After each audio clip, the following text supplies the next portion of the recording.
Hey G-Fans, GojiFan93 here, and welcome to day 17 of Godzilla-thon 2014. Today we will be taking a look at Godzilla vs. Biollante.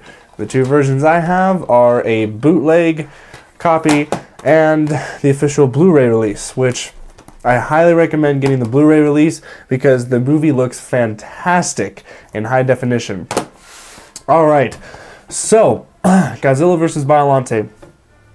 Definitely one of the most, I would say, underrated Godzilla films. I mean, it is definitely one of my favorite Heisei films. I mean, it's just such a good film. I mean, the characters are so good. The story is really good. The story I really love. It's very different up to this point in the Godzilla series, and I don't know, it's just really awesome the way that this whole movie's played out. The music's really awesome. I mean, actually, the music is extremely awesome.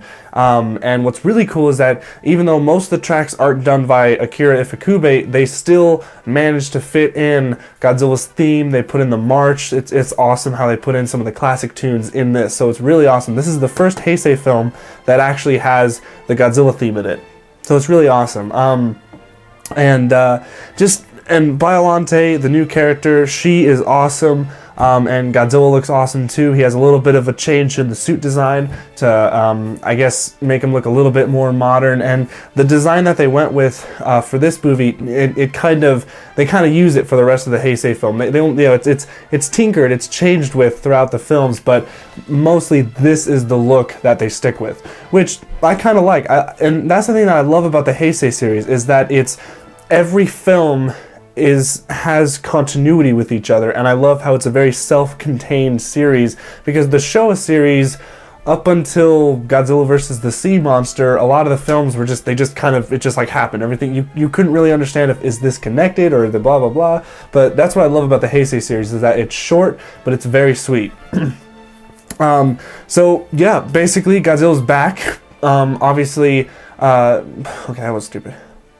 Okay, well, so anyway, yeah, Godzilla's back. He gets out of the volcano, he rises, and he is pissed off. But the reason why he is coming back and why he's on a path for destruction is that he's actually looking for a goal. He's actually trying to find Biollante because, and this is the part of the story that I love about this film, is the fact of this scientist and his daughter dying in this chemical, or this compound that gets a bomb in it. I guess there was like an assassination attempt, or they just wanted to sabotage some of the scientists. And basically, I love how the movie starts out, how they actually have some flashbacks of 1984 and what happened then. And I love how it goes into where they're, you know, cleaning up the rubble, and like the beginning of the film takes place right after the events of 1984, like right after. And you have all these guys who are, you know, getting the G cells, because this is like the new thing now. It's like, you know, we got to get the G cells because whoever has the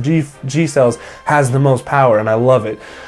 So you have like a couple of these insider kind of military people, and they're trying to get the G cells for themselves, and it's just like this war. You have like all these different kind of people trying to get on the G cells, and I mean the movie just starts out in an action sequence where you have these squad of guys taking out some military dudes. They're running away in a subway, and then there's this one guy with like the nice white suit, and he has this sniper rifle, takes them all out. He goes along. I think he's like, I mean, he's definitely some kind of higher assassination person, or you know, whatever his background is. They don't really delve too deep into what his why he's doing all that stuff, but he's definitely a hitman. So yeah, and then the movie just goes on like 5 years later, or however, yeah, I think it's like 4 years later. And the doctor guy who his daughter died in the explosion, what he did is that he wanted to use there was an earthquake, and he basically devoted herself, like he's kind of a little cuckoo. So what he did was that to remind himself that his daughter's still alive, he like I don't know, they don't really explain it too well, but he thinks that her spirit or soul or whatever is in like the flowers, and they break though because there's like an earthquake because Godzilla is, you know, trying to get out of the volcano that he was in, so it falls, it breaks, and then the doctor guy decides, or scientist guy, not really a doctor, but the scientist guy decides to go with this team who is trying to get the G cells to develop, you know, basically weapons, which is really bad. It's like worse than nuclear, than a, you know, a nuke or anything like that, which is awesome because it definitely has a lot of social commentary on, you know, science mixed with politics and warfare and who has the more power. This film has a lot of good messages in it. So yeah, he gets with this team, and what he decides to do is I don't know why he thought that this was a good idea, but he decided to use the G cells and put them in the plants to revive his daughter or something like that. But then what he ended up doing was created a monster, Biollante. Now Biollante didn't look like this when she first appeared. She actually looked like this tall, I wish I had a figure of it, but I don't. But she's like this tall flower, basically. And Godzilla, once he's out of the volcano, he's directly going for it because there's a connection, because it's basically Godzilla's sister. I mean, that's basically what this creature is, and that's awesome. The fact that it's the same creature. I mean, you can see on the design of Biollante, if you look at the back, I mean, those are like Godzilla's spikes, in a way. Yeah, Godzilla just goes on forward, and it's kind of a cool battle. I mean, the first stage of Biollante doesn't even stand a chance against Godzilla, so Godzilla just decimates her. Then, like, the first half of the film is a lot of setup, like it usually is in a lot of Godzilla films, but the second half of the film is just non-stop action. It's just like, they're trying to figure out what to do with Godzilla. There's a really interesting scene where they try and, well, what they're wanting to do is that they're wanting to get G cells, obviously. So what they're doing is that they're going to try and tranquilize Godzilla with bacteria or whatever to make him fall asleep so that they can get the G cells. But sadly, Godzilla, I guess he's like a cold-blooded creature, so the bacteria can't flow well. So they decide to, and while they were trying to do this, it's really cool, this whole setup, how they get like a bunch of these rocket launcher guys, they go into these buildings, and Godzilla's like right in the center of it, and they shoot him with the rockets. And I just love this one part, how the one guy turns his back, he's like doing something, and then one guy on the other side's going, "Godzilla, he's coming to your position, sir, watch out!" And then he's just like, "Huh?" And he turns around, and Godzilla's just like right there, and you're just like, and like Godzilla like opens his mouth, shoots the rocket right in Godzilla's mouth, pisses him off, and then he's just, he says like a one-liner. I don't remember exactly what he said.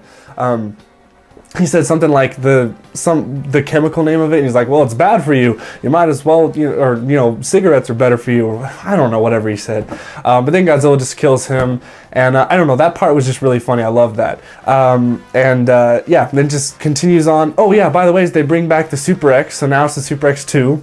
And they made it to where it can actually deflect Godzilla's beam and shoot it back at him. And that was pretty cool. But it fails because for some reason it can't take a lot. So like, Godzilla just keeps on hammering his atomic breath at them, and eventually it can't deflect back, and it starts to malfunction because his atomic breath is just so strong. But yeah, so the Super X is back, but Godzilla takes care of that, and then it's just the final battle. And this is the part of the film that I'm a little bit disappointed in, because this final battle seemed to be really short to me. I don't know, it just seems to be not a lengthy battle, but I guess that kind of makes sense because up until this point with Godzilla films, this probably had to be the biggest monster they created. Obviously it was more of a puppet than a guy in a rubber suit, obviously. But when I saw the behind the scenes of this character, I mean, it's just the amount of strings and puppeteering they had to do with it. I mean, oh my god, it looked really tough. So I can kind of understand why it was a short battle, but I still kind of wish it was a longer battle. Anyway, so yeah, they duke it out, and there's a lot of gory scenes. I mean, this is also a really gory movie too, because like when the tentacles are going after Godzilla, and like one of the tentacles like goes straight through Godzilla's hand, and Godzilla's like, "Ah!" And he just pulls it out, and blood's just like spurting everywhere. Some tentacles are wrapping around Godzilla's neck, and like Godzilla bites it down, and just blood's flying everywhere. It's just like, it's really awesome though. I love it. I love how they're putting gore in it. Yeah, it's just dark, and I love it, especially for the time. But yeah, so last battle, kind of short, but it's short and sweet. Yeah, Godzilla just decimates her. And one of the other scenes that was really funny was when Godzilla just kind of, like, the bacteria is starting to take effect on him, and he's just kind of like, whoa, and then he just falls forward flat right into the water. I don't know, that scene was just hilarious. Like, do you think that was maybe like a blooper, and they just kept it in there? Like, you know how there's a lot of, like, outtakes of Godzilla where that suit actor trips by accident and he falls forward? Do you think that was actually a blooper, but they kind of made it where it actually looked like it was part of the film? I don't know if that'd be funny. But yeah, I mean, it's such a good film. I love this film so much. It's definitely, like, it would have to be my second favorite Heisei film next to 1984. It's just that good, and it's just so imaginative the way they do stuff in this film. It's just, like I said, up until this point in the Godzilla franchise, they've never delved into this kind of, you know, the G cells and all this, like, really technical, scientific kind of stuff. It's just really cool how it's just more grounded, more scientific. I love it. I just love it. Someone said, I don't remember who, it was a long time ago, but someone said the Heisei series should be, like, named the Godzilla series or something, because that's basically what this whole series is about. It's a lot about Godzilla's DNA with the cells and all that. Excuse me. But yeah, it's just really awesome. Another one thing I want to touch upon the movie that I thought was a really funny part was when the hitman guy was fighting the main character, and they were, like, fighting in the mud, and then, like, the guy gets up on one of these, like, pads that shoot down artificial lightning or something like that. I don't really exactly know what it is, but it looks like lightning, but it vaporizes everything. And what's so funny is that they wanted to use it for Godzilla to get his temperature up so that the bacteria would flow more. But what ended up happening is that this guy ends up going on top of it with his gun, and he's about to shoot the main character, and then one of the general guys back at the base just hits the button and he just gets zapped. I just love it because the guy's just like this, and all of a sudden, like, you see lights, and he's like, huh? And then just vaporized. I loved it. I thought that was hilarious. So, yeah, but no, this film it's really good. I highly recommend you guys seeing it. This was actually one of the films that I didn't know existed up until I got a little bit older, because obviously this movie was really hard to find before this Blu-ray came out. But now that the Blu-ray's out, it's easily available. I think they still even sell this at Best Buy, so I think it's still being sold. So go out and get it, because it's really awesome. And they also have a standard DVD version of this, so if you don't have a Blu-ray player, then you can get the standard DVD, which is awesome. So yeah, really like this film. It's awesome. Go watch it if you haven't. Probably one of the best Godzilla films. Yeah, so that's pretty much all I got for you guys. So thank you guys so much for watching. Stay tuned for tomorrow for Godzilla vs. King Ghidorah. I'll see you guys then. Stay big, G fans.